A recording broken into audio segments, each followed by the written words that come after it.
Hi all எல்லோரும் எப்படி இருக்கீங்க? 100 டேஸ் ஆஃப் வெயிட் லாஸ் சேலஞ்சில் இன்றைக்கி டே 40. இன்றைக்கி மார்னிங்க்கு வந்துட்டு நம்ம டீடாக்ஸ் ட்ரிங்க் வந்து ஏபிசி ஜூஸ் தான் எடுத்துக்கிட்டோம். இதோட வீடியோ ஆல்ரெடி அப்லோட் பண்ணியிருக்கேன், வேணுங்கிறவங்க செக் பண்ணிக்கோங்க. ஆம்லா ஆட் பண்ணல, இன்றைக்கி ஆப்பிள் தான் போட்டு ஆட் பண்ணியாச்சு. தென் வந்து மார்னிங் நம்ம பிரேக்ஃபாஸ்ட் வந்து ஸ்கிப் பண்ணிடுவோம் எப்பயுமே ஃபாஸ்டிங்னால.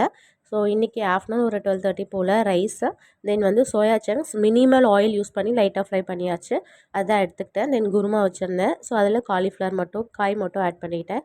ஸோ லஞ்ச் எப்படி முடிச்சிட்டோம். தென் ஈவினிங் ஒரு 6:30 7 o'clock போல் நான் வந்து ஸ்ப்ரவுட்ஸ் எடுத்துக்கிட்டேன். பச்சை பயிரை ஸ்ப்ரவுட் பண்ணி சீசனிங்காக வெங்காயம், சாட் மசாலா, சால்ட் இது மட்டும் தான் ஆட் பண்ணி நான் எடுத்துக்கிட்டேன். தென் மார்னிங் வந்து 1 hour ஒர்க் அவுட் முடிச்சாச்சு. ஸோ இன்றைக்கி வந்து 5800 ஸ்டெப்ஸ் கிட்ட நடந்திருக்கேன். ஸோ நம்ம சேனல் இருக்குது, நீங்கள் சப்ஸ்கிரைப் பண்ணலாம், சப்ஸ்கிரைப் பண்ணிக்கோங்க. ஸோ அப்போ தான் உங்களுக்கு இன்னும் வெயிட் லாஸ் ரிலேட்டடான நிறையா டிப்ஸ் அண்ட் டயட்ஸ் எல்லாமே உங்களுக்கு அப்டேட் நோட்டிஃபிகேஷன்ஸ் வரும். ஸோ நாளைக்கு டே 41 பார்க்கலாம். ஓகே, பாய்.